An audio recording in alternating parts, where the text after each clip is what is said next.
Good morning, and thank you for joining us. As Steve said, I'm Mark Bregman. I'm the CTO here at NetApp, and I kind of want to talk about why are you here to talk to us, and why are we interested in talking to you? Because as he pointed out, you might think of us in the past as a storage company, and so why would this be relevant? Well, I joined the company about 2 years ago, and part of what attracted me was the realization that the company had at the time that we really had to transform ourselves from a very successful enterprise, primarily enterprise-focused storage systems company to a data company. If you look at what's happened in our industry over the last several years, I think there's been a pretty major shift, actually over my whole career. If I go back 25, 30 years ago, every discussion with an enterprise customer started with infrastructure. What servers are they going to buy? What storage are they going to buy? How are they going to put their network together? Then it progressed on to what are their application software or software infrastructure going to look like? And the afterthought was, of course, data is part of that. I would say that probably 10, 15 years ago, that had already shifted to the starting point of the discussion being software and applications. The growth of ERP and CRM and all these other large enterprise systems really drove a lot more decision making. That led to the definition of infrastructure, but data was still sort of in service to that. In the last several years, that has shifted further to the point where when we talk to customers, when I talk to our customers, many, many times, most times now, it starts with data. What's the data they have? What's the data they need? What's the data they can get access to? How are they going to leverage it, whether that be through analytics or other forms, to help their business? And so when we talk to customers, we really see three dimensions to what they're doing with data. From the beginning of the IT industry, data was really used to optimize or improve operations of the business. I mean, you can go nearby here to the Computer History Museum and see Freedom calculators and IBM 1401s and accounting machines. In those days, the data was accounting data, and information technology was being used primarily to streamline, optimize, improve the efficiency of the business through the use of data. And that continues today. You see our own example. We have a system, if you want to call it that, we call ASUP, our auto support system or auto support data. All of our products in the field report back to us. Primarily, we've used that to better understand the performance of our systems in the field, perhaps to predict failure, to understand reliability, performance, et cetera, to improve our products. Very classic way of using data. But what's happened really since the advent of the web, and more importantly, mobile, is companies have realized they can also use information and data to enhance the relationship they have with customers. I dare say probably every one of you has on your mobile device an app to connect to your bank, your financial services organization. And if you're like me, you interact with your bank much more often today through that app than you ever did when you had to go to a branch office. In fact, I haven't been in a branch office I can't even remember the last time I was in a branch office, but yet almost daily I interact with my bank. And so that gives them an opportunity not only to give me new services, but also those touch points, understand me better, create more customer intimacy. That's the sort of the second wave of data and information use, and very much transformative because it's moving us into this next generation, sometimes called third platform applications, distributed, mobile, big data, et cetera. The third aspect of data, and that's really emerging now, and you see it in different industries emerging at different rates, is organizations that are not data organizations in their core, but they're recognizing that they can use data to create new offerings. And the sort of apocryphal story I like to use is think about Tesla. Tesla cars report back massive amounts of data. The engineers are using that to constantly improve the vehicle, classic, improve, optimize the business. They're using it through the screen and the connectivity to communicate more with the customer. I have a Tesla, I get notices, there's an update coming, there are new capabilities. They're reaching out and creating customer intimacy. I said this several months ago, I said, I'm just waiting for the day they offer me insurance, because who knows more about my driving experience than Tesla? Probably nobody. So they're in a better position that almost anybody. Did anyone else see the news? Roomba might start selling maps of our Yeah, that's right. That's another example. I was like blown away. So I made up this idea about Tesla, and then I was told that they're doing this in 2 countries in Europe as a as a pilot. So they're actually doing it. And Roomba's the other one that's, kind of creepy, but those are opportunities to take the data which they're using for other purposes, and suddenly they wake up and say, wait a minute, data can be the business, not just data in service to our old business. The other classic, big case example is what GE is doing as they really reinvent themselves as an information and data company, even while they still produce heavy equipment. But their business model is being completely transformed. So as we think about that in our context, it means we can't just be a storage company and be relevant. We have to become a data company. So what does that mean?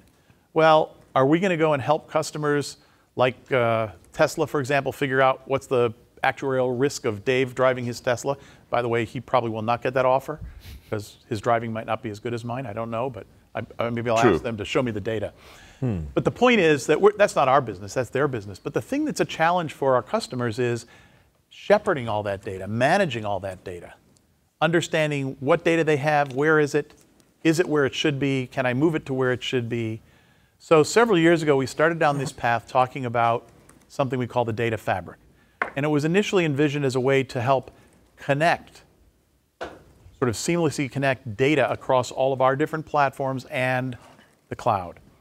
As our thinking about it's matured, we've recognized that it has enormous value because it can allow customers to build solutions that are data-oriented but abstract the complexity of underlying storage. If we were here at the storage field day, we'd be talking about IOPS and LUNs and lots of stuff down at the storage plumbing layer.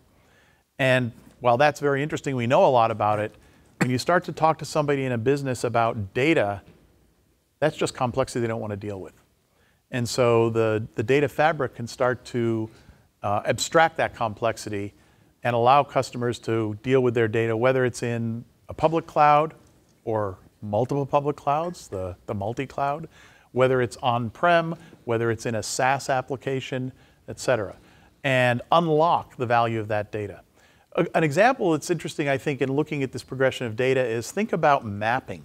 If you go back not so many years ago, think pre-mobile, or certainly pre-mobile, maybe pre-web. If you wanted to get a map, if you're going on a trip and you want a map, what did you do? You went and bought a map. Paper map, Rand McNally, or one of these books. Now in the back end, they were already digitized. And so those paper maps had been produced in a digital system and then printed in order to disseminate them. The next phase was to put them on a screen, maybe on a phone or on a GPS device, and give you a little bit more information. But it was still a pretty self-contained data environment. Today you have Waze, maybe on your mobile device. Waze accesses a vast number of disparate, diverse sources of data. There's mapping data. There's traffic data that's coming from various sources. There's data that's coming from the users, the live data which is being brought in from the population of users that's being used to give you real-time updates on traffic. There's data on road construction that's coming from another source. All of those multiple sources are brought together, kind of normalized, put together, and then distributed and displayed in near real time to the user. And that is increasingly the type of information or data-driven business that people want to take part in. So you've seen not too long ago, IBM acquired the weather company. What's that all about? That's their realization that data, the actual data itself, is extremely valuable, and that's a source of data which they can monetize along with other sources for their customers. So I guess the simple message is, why are you here talking to us, or why do we want to talk to you? Because we're moving beyond the storage layer up into the data layer, and data resides everywhere, including and especially including in the cloud. And so how the cloud plays in this emerging world of data is very important. You may have seen, in fact, you can see we have this new tagline, data-driven. That doesn't say storage-driven, it says data-driven. And again, just to give you another kind of a metaphor, think about financial services. 100 years ago, probably the biggest consideration of what bank to use would have been, do they have a solid vault to lock up my money, to store my money? And similarly, for many years in our business, our primary goal was providing that vault, that place to store data securely, safely, reliably. That's still important. You still don't want the bank to lose your money, but you sort of think of that as table stakes. The real differentiator today are all the other services that they can provide around your money: visibility, transformation, mobility of your money. Think about that, just substitute the word data, and that's where we're headed. We have to help our customers with the visibility where their data is, the mobility, moving their data, the ability to optimize where they place their data based on how it's being used. All those services, which still reside deep down, they're tied to or related to storage, but they're not presented to the user or the customer as a storage system. So that's really part of our transformation. We talk about the journey to become a data authority, and I think that sometimes confuses people, because I don't think we're going to be an authority on what's in some research team's genomics data. We don't know about genomics.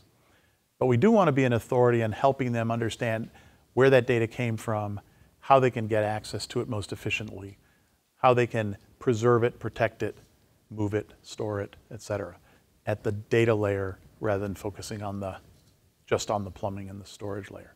So that's where we're heading. And a big part of this is engaging with our customers and different voices within our customers to understand better where they're going. Last spring, I was at a meeting in New York of chief data officers for the financial services industry. Now, these are people which historically we would not have spoken to because they're not buying storage, but they are setting direction for their industry and for their companies in not only policy, but approaches to how they want to use data. And so it's increasingly important for us to start having a dialogue with people in that role to understand what we need to or can deliver to help achieve the goals of the enterprise, and not be relegated to just, to the back to the metaphor of banks, just being the producer of the safe that's sitting in, or the vault that's sitting in the basement. So that's a lot of where we're headed, and I hope that by the time you hear from Anthony and Dave, you'll understand two things. One is that we in fact are moving very much into this space around cloud and data-oriented solutions, and that we have credibility coming from the background we come from. It's not just something we're talking about, but we're building on a lot of the years of experience, technology base, relationships we have with our customers, knowledge of our customers, to deliver the solutions they need as their focus moves up more and more to how they can use data to change the world. So at this point, are there any comments or questions? Does this make any sense to you? I see a few people nodding, and I see a few people looking blank, so maybe I'm in the middle of the road. Yeah. Can I just ask about your conversations with your customers? Part of the talking with various vendors at Cloud Field Day this week, there's been a realization that customers don't know, first of all, what cloud means, what it should mean, and they're taking a very legacy mindset of moving applications, lift and shift, or shunting data, in NetApp parlance saying snap mirroring data to the cloud. And vendors who then talk to customers say, I want to snap mirror my data to the cloud. And so vendors get the impression that that's what customers need. When customers don't actually understand or know what the possibility of cloud is, how does that impact with data and storage and the fact that you're getting actually the wrong information from your customers? So I think that's a really good question, and it really comes back to sort of a famous problem of the innovator's dilemma. If we talk only to our current users, the current buyers of our products, they'll communicate to us in the language they're used to, and they'll say things like, what I really need to do is snap mirror to the cloud. It's just another endpoint. And frankly, I think whenever we see a new platform emerge, think about going from mainframes to client server, or client server to the web, or now to the cloud, every time the first wave is taking the old paradigm, the old applications, and just moving it to the new platform, generally trying to get cost or maybe efficiency or flexibility. It's only after users have started exploiting the new platform that they start to recognize that its unique capabilities allow different things to be done. And this is really the shift of, I think you've heard this term, sort of second platform applications and third platform applications. You could take a second platform application, host it in the cloud, and maybe there's some benefit.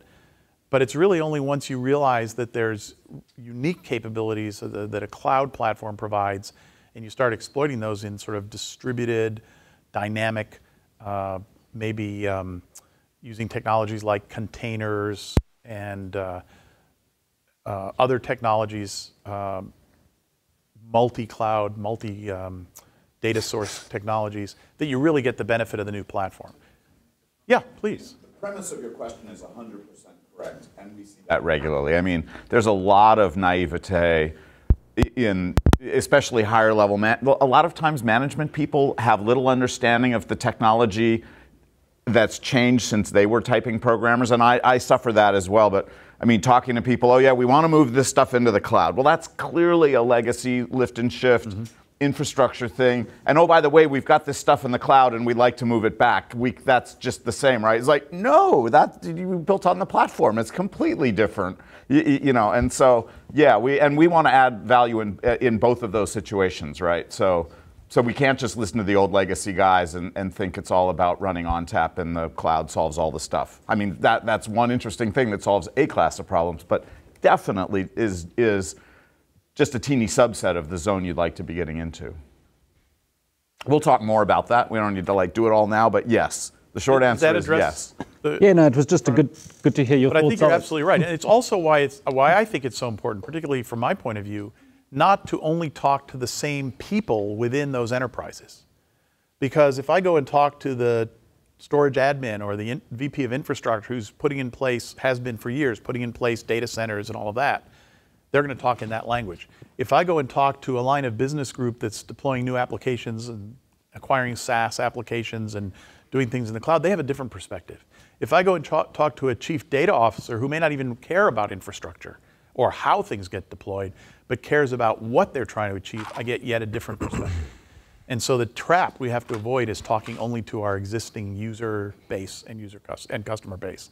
On the other hand, we also can't ignore them, because today they are the keepers of the data in many cases, and the implementers that are ultimately asked by the chief data officer or maybe even the line of business to go implement things. And the teams that are currently building your products, you're a public company, you need to maintain that revenue going forward, but also skating to where the puck is. How do you, if customers are coming to you and you're talking to them and they're saying, oh, yeah, but NetApp's just a legacy company, you've been doing this for so long, do enterprises or companies have a perception issue that maybe you're old and they shouldn't be inventing or even looking at an old dog trying to do new tricks? I think that's a really good question, actually. I think Dave's going to talk about that in more detail, so I don't want to steal his thunder. But we've seen this happen in our 25-year history several times, right? When the company started, we were positioned in a certain place, and as the web came along, as an example, we had to shift. We were a NFS only, and then we had to adapt to CIFS and other things. We were a web company, and then we had to, or an internet, and then we had to adapt to the enterprise. So we've had to go through these perceptual shifts and real shifts in terms of the products we deliver, and we're doing that again. So there is that concern. It's also true that, and I think you see this many times, that new startups come out in the new space. They don't have that legacy, so it's easy for them to position themselves. But it turns out that there's a lot of capability that's needed to really deliver reliable solutions around customers' data. And while a new startup can come out and talk about it and deliver some piece of it, we have a long history of intellectual capital on which to draw. And so we can apply a lot of that to this new space. And so examples are things like, look at what happened this is getting back to sort of more our existing business, but look what happened in the all-flash storage business. We were late. We were late into that market. And yet we've gone from essentially nowhere to the number 2 player, and we're the fastest growing. Is that because we did something magic with flash? I actually think the real reason is we were able to take what we could do with flash, but we could also bring along with it all of the rest of the data management tools and infrastructure, which for 20-some years we had been developing, and which now, if you're a startup who starts with pure flash, you have to build all that. And that's hard. So we get the benefit of both our history, but we have the burden, if you will, of overcoming the perception. So there is a big effort, and we've put a lot of effort in the last year, last 6 months, into repositioning the way we're perceived in the market. So my question's related to that. So this additional focus that you're going to have, I mean, your capital and your experience definitely valuable, but this, I mean, these require completely different skill sets in my mind, different human capital, different tools, even different passions about your work and the types of projects you work on. So how are you making that part of the shift? Well, let me answer two parts to that, because Sure. I did. You sort of hinted at something which I think you also hinted at, which is very important. Our existing business is not going to go away overnight. It's going to be around for a long time. It's just not where the growth is. It's not where the new investment is. And so we have to sustain that. And we have to continue to enhance it and build that. What you're talking about is the new style, the new things that require a different way of thinking, different skills, different approach. You're absolutely right. And that's why, for example, we've brought in people like Anthony. Anthony doesn't come from a storage systems background. He comes with a very different perspective. As we're recruiting and bringing in new talent, that's what we're looking for. We're not going and saying, let's go take somebody who used to write, microcode for a disk drive and have them go and write, Data quality microservices rules. In Kubernetes. That doesn't make sense. Now, some people can transition, but that's not the way to get there. The thinking styles are so different. I mean, Anthony's been in the cloud world for ages, and as we do things like take our ONTAP data operating system and put it in the cloud, Anthony's coming and going, you guys think 6 months is a good release cycle, but I think you should give it to me every week or two, and every 6 months decide that one's ready for the hardware guys. He is like just shaking stuff up, and he's telling the finance people, every metric you measure is not even the right metric for my kind of business. And I think it can be a combo. Yep. Some of us old dogs try to learn new tricks, right? And I'll talk more about that later, but you just got to get new folks in from that world, because it's radically different. Absolutely it is. It also, I think, we're a very partner-centric business. It also means we've got to think very differently about what partners are. What is a partner? And who are our partners? If historically, I would argue that our partners were people who sold our stuff. And they were channel partners, and they knew everything about us, and maybe they enhanced it and they took it to customers. In this world, it's very different. In many cases, we're going to partner with people who are building with us, but they're not directly contributing to us. But because they're part of our ecosystem, they add value to the ecosystem, not to us directly. Very different model. So yes, we have a lot of reinvention to do. There's no question about it. And we've started, as I started to say, we've started down that path a lot with our messaging and our positioning and our marketing. And you can see it internally, because you can almost see right away certain parts of our company, certain people in our company have an easier time or a harder time internalizing that. And that's maybe the first filter. Now, if you have a hard time internalizing it, but you're still working on storage systems, that might be okay, because somebody's got to keep doing that. Yep. But if we think those are the people that are going to build the new world, they're not. That's good. So yeah, we're very aware of that. Good.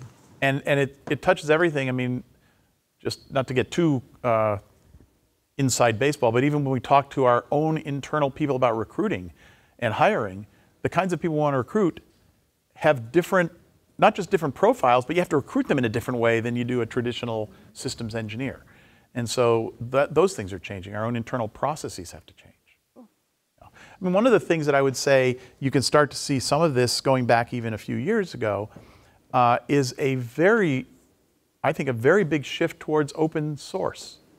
Here is a company that you could look at as a traditional, old world proprietary system vendor. You could think of us that way. But in fact, if you start peeling the onion, you find out that we've been very active in open source for a long time. Some people have looked at it and said, oh, well, you bought SolidFire, and that's why you're a big participant in for example, in some of the open source projects. But the reality is that if you look at pre-acquisition and post-acquisition, we were the #1 contributor, and SolidFire was the #2 contributor before the acquisition. To OpenStack. To OpenStack. We were doing the Manila So we did stuff, a lot of the storage stuff. So it wasn't that we acquired them to become a contributor. We were already very, very active. And even that, thinking about how do you think about creating intellectual capital in an open source environment is a radically different way of thinking It is. than our traditional 5 years ago way of thinking. So that is I mean, interestingly, what we talk to customers about in terms of transforming themselves with data, transforming their business, thinking about these new models of computing and storage is exactly what's happening to us. We're living it as well. We're going through our own transformation. And I think that both gives us some touch point when we talk to customers, some proof points of what we're going through, but it also is something that helps us understand what they're going through. Other thoughts or comments? What you're talking about is a complete redesign of all of your systems. That's going to take a long time to do. Because every time you change one bit of it, the rest of your system fights back against that change. How is that going to affect what you're doing with existing customers as you make this transition? You need to fund this transition to a new way of doing things. So you have to get a lot of people to come along with you. You can't just start a brand new company with entirely new customers doing things completely in a new way. You have to bring a lot of people along with you doing this. How are you approaching that? Are you talking about in terms of our operational systems? Or all of your, because what you've brought up there is that there's a lot of, there's a lot of people and process that you need to change. So you're talking about HR and hiring practices. You're talking about how you find those people and how you recruit them. And then when they come in, they're going to expect to work in different ways and do different things. So that requires operational changes. It changes your field force. It changes your commission model. It changes the nature of some of your finance because you're looking at subscriptions instead of looking at salespeople, comp plans. Or even if it's still on-premises gear, it may be a subscription model because people are going that way. So that starts to get into RevRec. It goes everywhere. Let me give you an example. The Salesforce model of how you do planning of subscriptions versus capital is completely. I mean, you are right. I mean, step number one, you admit the problem and you just start working away on it. But I mean, everywhere through the company, there's places where there's differences. And I think you pointed out something, and that was a good example. It would be very easy to say, okay, we really need to change this model, but we can't do that until we fix the systems. That's a big project, so 3 years from now, we're going to be able to. That would be the classic enterprise approach. We can't do that. And the good news is, we know we can't do that, so we're doing things which, a good example is consumption model. We don't have our financial billing and all of those systems in place to automatically do all of that, but we also can't wait. So that means we're going to have lots of little monkeys in the back room doing that work. Hopefully nobody will notice. They'll still get a bill. They won't know that it was manually done. Is that efficient? No, it isn't. We know we have to fix that, but we also can't wait. So that's an example. We have to be able to operate with exceptions rather than try to move the whole system in a new direction. Same thing will happen in our sales force. There are going to be a lot of our salespeople who operate the way they've operated for years. And by the way, we can probably tell who they are. They're the ones that are going to have a harder time transitioning. But there are going to be some that are going to operate in a different model because they're the ones who are taking the lead on the new stuff. And they're going to be under maybe different compensation plans, and they're going to operate in a different way. You can't move the whole student body at once. No, but and there's a good point about the sales things because there's a few interrelated bits there. So, okay, if I'm going to be billing you in a different way because it's consumption priced, I also have to change my comp plan for the salespeople to be rewarded in that way. Because if I don't make some of these changes, even if it's not in the perfectly efficient way, if I don't make those changes, the rest of the system will fight back against those changes and it won't change. Yeah, okay. So, I mean, this is a classic problem when you're trying to introduce even a new family of products. Because the traditional sales team wants to sell what they have, and you've got this competition. So we've had to do this in the past. This is a bigger change, and I'll tell you, it is something that, as Dave said, it cuts across everything. So we've got to make big changes in our go-to-market. We've got to make changes in our engineering and delivery. To to sort of Anthony's mantra of how come it takes us so long to release this? Why can't we get it out there? And by the way, when you're delivering things in this model, it's different than when you're sending a box off somewhere and you're not going to be able to touch it again. You don't need to think about it the same way. And so we can try things. We can experiment more easily. We can be more dynamic. Similarly, on our internal systems like hiring and HR. I mean, one of the interesting discussions I had some time ago with our head of HR is I said, look, if we go hire a few of these engineers in these new areas, And I understand you're concerned about, salary bands, and we got to keep compensation even. But what if we overpay them relative to that? One of two things will happen. They'll be wildly successful. We'll be glad we overpaid them, or they won't be, and we'll fire them, and then it won't matter. But it's not going to affect the whole rest of our universe until it either is a success or a failure, in which case it's self-correcting. So I think we've got to think that way about a lot of our systems. We could say, well, oh my God, what if we're wildly successful with consumption model? We'll have to hire thousands of people to do all the behind-the-scenes back office stuff until our systems are ready. That would be a good problem to have, as opposed to let's wait until we have all our systems, then find out it doesn't matter. So that is the approach we're taking. Okay. Now the trick is to do that in a way that the complexity behind the scenes doesn't project itself out into the customer. Or get away from you too much, where it starts to, because you're a public company, and say we've just increased our costs a lot, and it needs to be managed, which is the challenge. How do you do a managed transition when you don't have time to wait? That is a universal challenge. Yep. We're in a changing world. Is there another question? Go to my next point. So it feels like you're building the plane in flight. Yep. So that being said, how are you timing everything? Like is the product available? If it's available today, what are your release cycles? How does that all factor into what you're doing to make sure it's a quality product that can be used? Well, let me give you an example, because we started also focusing on how we can do, and again, it comes back to sort of something I said earlier. How can we improve our own operations? And then how can we adapt our operations to a new model? So an example of that is in our own core operations, take ONTAP, our core mainstream product. We've shrunk the development cycle by a factor of 3 or 4 over the last 2 years. We did that by changing the way our own engineering infrastructure operates. We've taken advantage of a lot of our technologies to make it easier for engineers to spin up environments to do testing and not wait for IT to come in and put it in place. A lot of things which, by the way, are also relevant to our customers. But it's given us the advantage of being able to move much faster. So Anthony comes in and says, I want this in 6 weeks. And we go, what? We can do it now in 6 months. Look how much better it is. He says, I don't care. It's not good enough for what we need in the cloud. And he's right. But we've learned a lot in going down that path. And we're now trying to take that and ask ourselves, okay, we've taken the ONTAP engineered systems development cycle down from 18 months to 6 months or less. Fantastic. But now how do we get the cloud software cycle down to 6 weeks? So that's a whole nother step. And we're going through some of that. And back to the earlier comment, some of it is going to have to be done a little bit, as you use the analogy of, while we're flying the plane, we're changing the engines. Some is going to be a little bit ugly for us, a little hard in the meantime.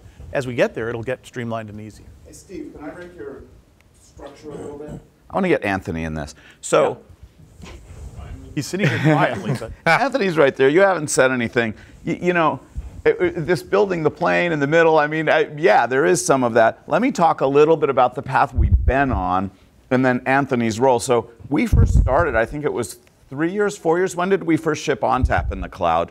That was 2014, I think. So that's quite some time ago, and now we have lots of customers doing that. We've been adding new products over time. Do a classic cloud way, try random things, see what works, right? Some of them do, some of them don't. It's grown somewhat, but still fairly small, and we were running into a lot of these exact issues that folks are pointing out, like, oh wait, what does this mean for sales? What does this mean for finance? How are we gonna drive that? And George, who's our CEO, said, this is not going to work if we don't start a separate business unit with a high-level business leader who comes out of this world, understands this stuff, and starts driving change. And that's Aaron's point. Anthony. In fact, I remember one of the first times that I wandered around with Anthony. This was at a big trade show in Vegas, and we were wandering around, and he said to me, so one of the things I'm trying to get the sense of is, now that I've got this new role at NetApp, how much glass do you think I should break? I'm like, oh, you need to break a lot of glass. So, but your background is cloud. Why don't you just describe a little bit of where you've come from? Because, we're like telling stories about you and the stuff you've taught us, but that's silly. You're sitting here quietly. Yeah, I've been developing in the cloud now for about 16 years. And I haven't touched on-premise in that time. And I would never go back. prior to coming to NetApp, I was the president and CEO of a 100% cloud company called Hot Schedules, and we were building solutions in the cloud for restaurant, retail, and hospitality businesses, from McDonald's down to the mom and pops. When we were in Vegas wandering around, I was like, oh yeah, that's one of mine. And you know, we released continuously to the cloud. We actually were even beyond cloud in that we were really mobile, not just mobile first, but mobile only. Prior to that, I actually built what is now the application infrastructure at Oracle on the Oracle Cloud. And I was actually a NetApp customer before we acquired Sun. And I never really saw the box. I did one data center tour, and that was enough for me. I really didn't need to see how elegant cabling could be. But to me, you know, we went with NetApp because Larry, being Larry, had sort of figured out, based on his investment in Salesforce, that there were certain rules that we would have to follow, and one of them was, you know, those that build it, run it. And so Larry sort of said to me, you know, Anthony, congratulations, you're building the Oracle Cloud, and you have nobody in operations, so you have to run the whole service lights out. And, we actually did a fairly extensive evaluation of storage vendors, and we chose NetApp really simply because, as well as having a rich set of functionality, we could activate the functionality through a set of APIs. And so I've always sort of thought of NetApp as a software company.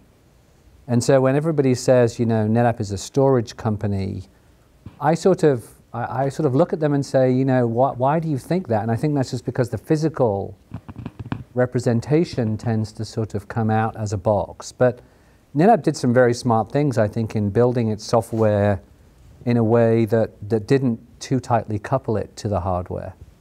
And so ONTAP, you know, can be available as much, and I think on the cloud, as it can be on a box. So NetApp had sort of done some smart things, but for me, I think the nice thing about coming into NetApp at this stage of sort of technology evolution is when I was sort of first doing it way 18, 17 years ago now, people tried to sort of bucket the cloud in a way that made them feel good. And I always remember a classic meeting I had with people that should remain nameless, where they sort of said, look, Anthony, the cloud is really simple to understand. And they drew this triangle. And they said, this triangle represents the hierarchy of organizations. The big guys at the top, the little guys at the bottom. And they drew a line right through the middle. And they said, on-premise up here, cloud down here. Is that it? We're done? Thanks very much. Let's move on. And I was like, wow, you know, but today I think NetApp, to its credit and to the history of the company, it tends to lean in to these sort of disruptions. And it's a company that's lasted longer than most, I think, because of that. And here at NetApp, I'm just, you know, having a ton of fun being independent when I need to be independent, but then leveraging the rest of the organization when I need to leverage the rest of the organization. But my lens is very much cloud. I don't look at the problem from a NetApp perspective to the cloud. I look at the problem from the cloud to everything else. And my team is comprised of mainly engineers who build exclusively on the cloud, who build on AWS, on Azure, on Bluemix, on GCP. I mean, those are our 4 primary platforms. And my guys wake up every day and release.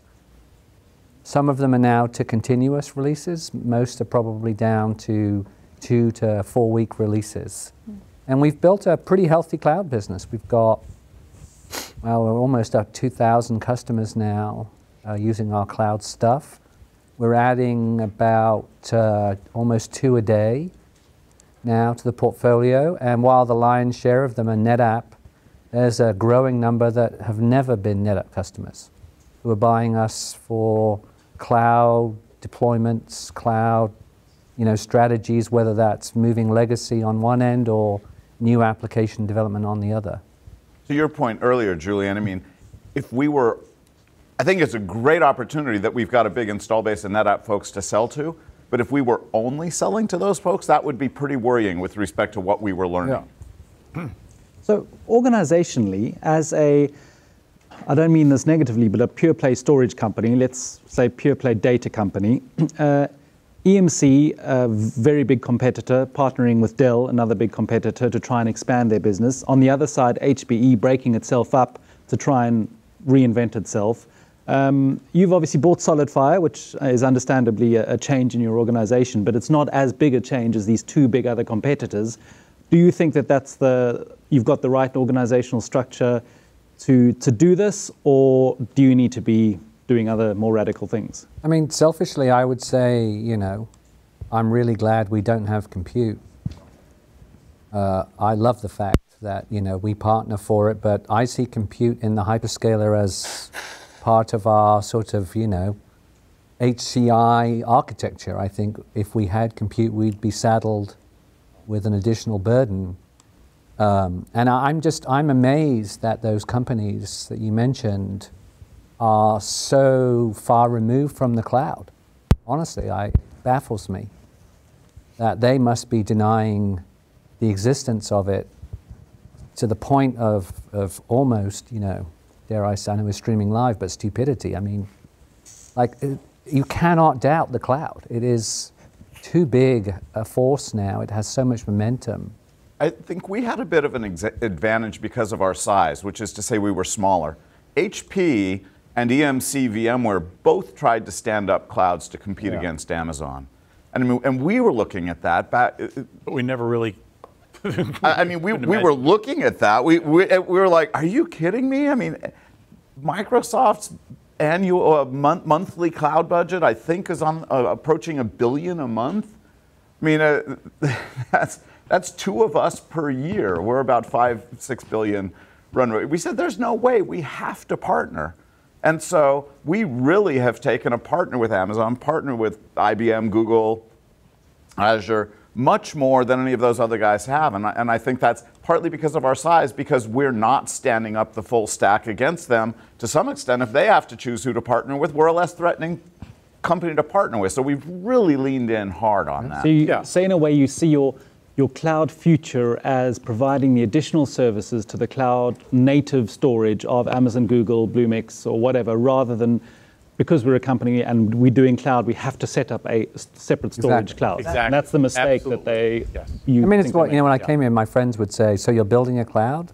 We'd be like, no, not at all. To me, all I see in the clouds are, Larry got in trouble for saying it, but the cloud is essentially, a bunch of machines with spindles that spin.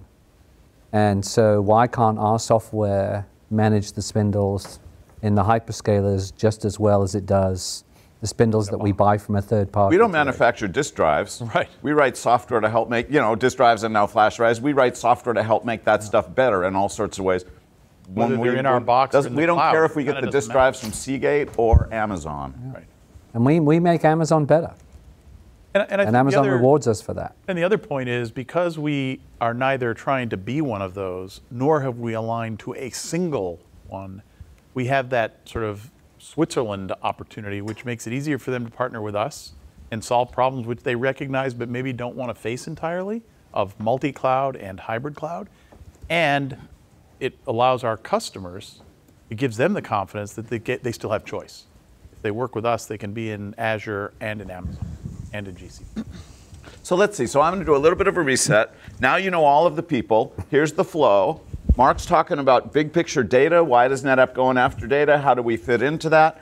Anthony will talk more about, so what exactly are we doing in the cloud? How much progress have we made? What projects have we got? What do I see? And then I'll come back and link back a little bit to, whoa, NetApp is 25 years old. How does this fit in? Now, we'll all be here, right? Believe us? But so, just so you know, as you put your questions, we're all here. We'll all do it together. But that gives you a little bit of a sense of where you can grab hold on the place we're talking.